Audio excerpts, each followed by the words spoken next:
Good evening and welcome to CPS Worker Training. I'm your instructor, Hillary Clinton. Tonight we're going to discuss child welfare funding. If you've ever followed any of the family rights groups on Facebook, then you must be aware of the widely held belief that CPS steals children for the money. But what exactly does that mean? And who ultimately gets that money? Fortunately for a few, there are many parents who talk about nothing more than Title IV funding from the Social Security Act or the federal adoption bonus provided through the Adoption and Safe Families Act that was signed into law by my husband back in 1997, and they do it with little or no understanding. What you don't see them discussing in the family rights groups is the fact that when a child is taken into the system, lots of people will get work out of the deal, and they all get paid. Child welfare has become a staple for the economy. There are non-governmental agencies all over the country that have built their businesses by providing services to the kids who are taken by CPS, including but not excluding the lawyers, doctors, private foster care agencies, adoption agencies,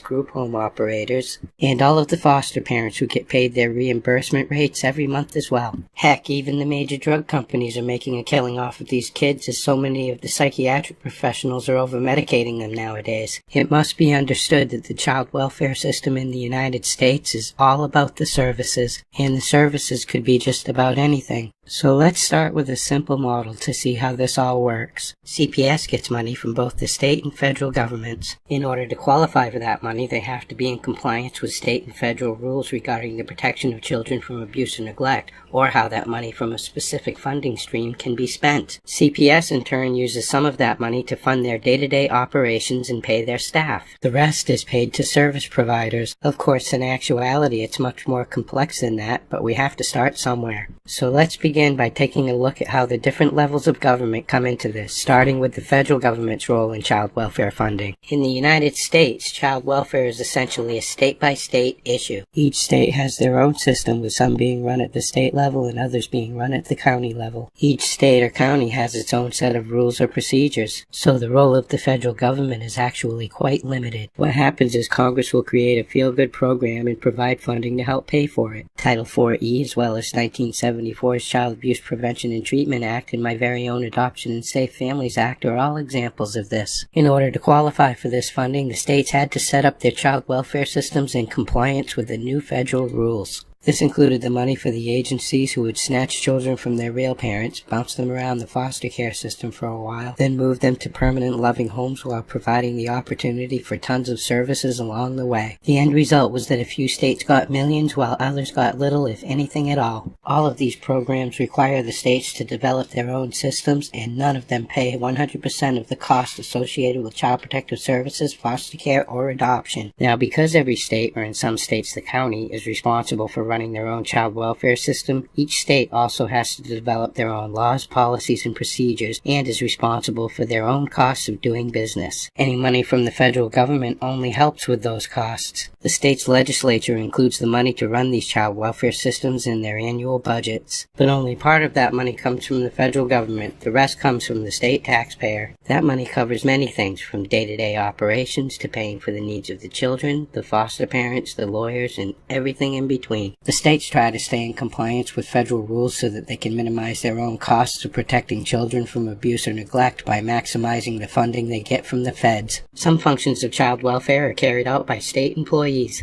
These are the people who typically make the least amount of money for stealing children. Other child welfare functions are carried out via contract with private agencies and service providers in the community. State employees get their paychecks, and the private agencies and providers are paid according to the terms of their contract, and the amount may vary based on the number of children they are providing for at any given time. Oftentimes, private agencies and service providers can also build other funding sources such as Medicaid, Social Security, or even accept private tax-deductible donations. Of course, the private agencies are responsible for paying their own employees and administrative costs, but that's all factored into the price of the contract. Recently, there has been a push towards the privatization of many child welfare services in some areas based on the claim that private agencies can often outperform state agencies at a lower cost. Oftentimes, that is true. Sometimes it is not. The job of the CPS investigator is not so much to protect the kids from abuse or neglect, but rather to identify the children in need of services. These kids can often be found in targeted populations such as neighborhoods with different ethnic groups or high poverty rates. Whether or not the child is really in need of services is not the point of this video, but rather to explain how the money flows through the system and where it ultimately ends up. So basically the money flows from the taxpayer to the state and federal governments through CPS to service providers in the community, with a small portion being used for CPS's own cost of doing business. If they identify a child who is in need of services, or rather at risk of abuse,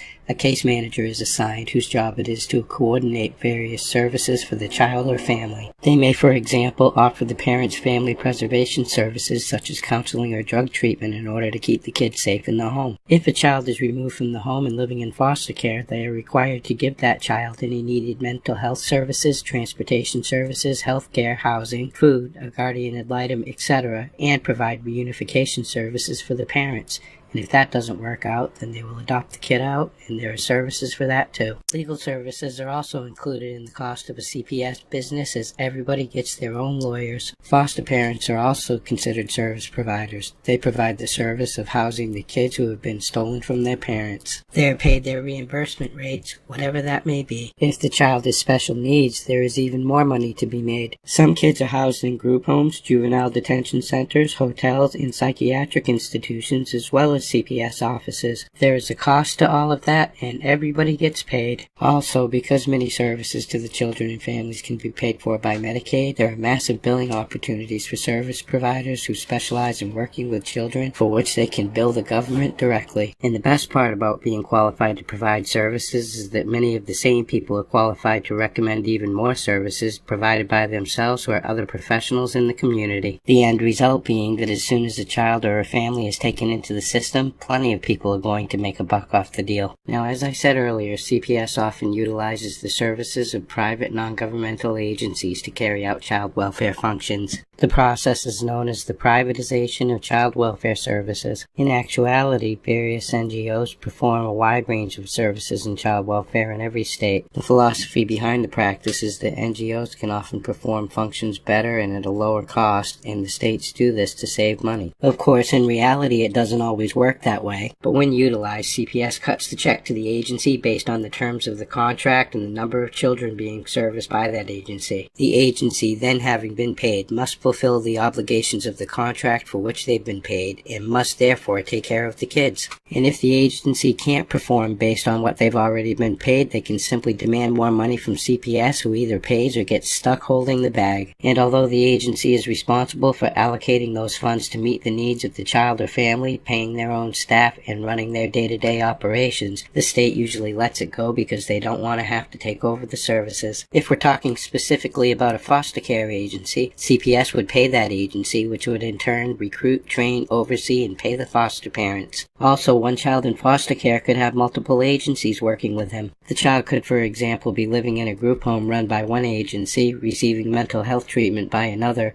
while the family is doing family reunification services through even more agencies. The fact of the matter is that there are lots of little NGOs popping up to provide services nowadays. It's a lucrative endeavor. Now, unfortunately, there are a few agencies out there that aren't entirely on the up and up. But now that you understand how the money flows through the system and where it ultimately ends up, you can start to figure out where the fraud and corruption comes into play. You might be able to suggest that the system as a whole is corrupt, but that's not going to get anything fixed. But fraud, on the other hand, we can talk about. The fact is that children and families who are caught up in the child welfare system are vulnerable to fraud. For example, a service provider might recommend another service that the child or the family doesn't actually need, but for which they or another professional would be paid. That's fraud. Another example could be the fact that foster kids are drugged at much higher rates than their peers, when oftentimes drugging them is unwarranted. That's fraud. A kid who was recently removed from his parents would probably be sad or scared, but the service providers often turn that into anxiety and depression, both druggable conditions worthy of even more services like treatment. The diagnosis also gets the child a label. The label would suggest the need for more services. Another example could be that your lawyer is dragging out your case to increase the number of billable hours.